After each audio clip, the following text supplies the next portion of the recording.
চলতি আইপিএলে মুস্তাফিজুর রহমানের অভিযান শেষ হতে চলেছে। আর মাত্র একটা ম্যাচেই দেখা যাবে ফিজকে। বাংলার পেসার আইপিএল থেকে ফিরবেন দুরন্ত মনোবল নিয়ে। রবিবার চেন্নাইয়ের গুরুত্বপূর্ণ ম্যাচে খাটো করে দেখার উপায় নেই মুস্তাফিজের অবদানকে। সানরাইজার্স হায়দ্রাবাদ বেশ শক্তিশালী, ওদের ব্যাটিং লাইন আপ ছড়ায় ভীতি। চেন্নাই সুপার কিংস হায়দ্রাবাদকে হারাতে পারবে কি?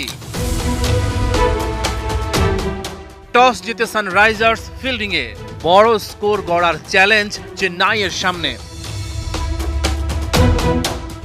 খেলা চেন্নাইয়ে, তাই মুস্তাফিজকে একাদশেই রেখেছে সিএসকে। পঞ্চম জয়ের খোঁজে সিএসকে। জয় বেশ গুরুত্বপূর্ণ সেরা চারে ফিরতে হলে। শুরুতেই আউট হয়ে গেছেন আজিঙ্কা রাহানে, তবে কাপ্তান ঋতুরাজ গায়কোয়াড় বিপদে পড়তে দেননি দলকে।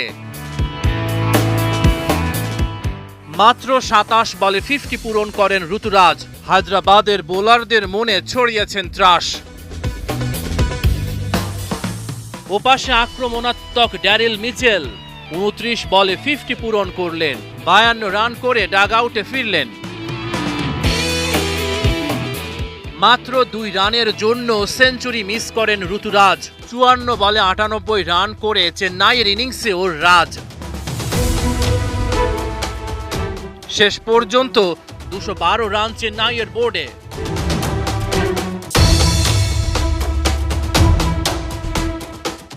জবাবে হায়দ্রাবাদকে একাই গুঁড়িয়ে দিয়েছেন তুষার দেশপান্ডে।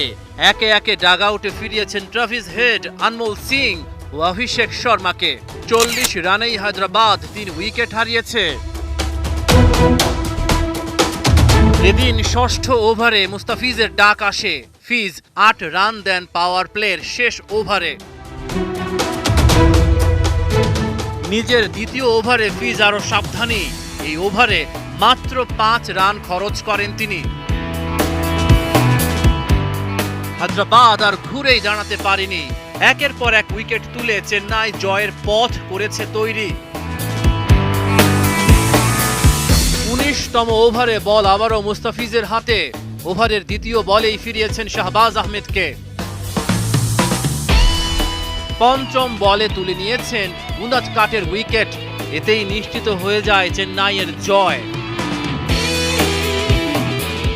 ১৯ রান খরচায় ২ উইকেট শিকার করেন মুস্তাফিজ। ফিজ আবারও আসরের সর্বোচ্চ উইকেট শিকারী। ৮ ম্যাচে মোট ১৪ উইকেট নিয়েছেন তিনি।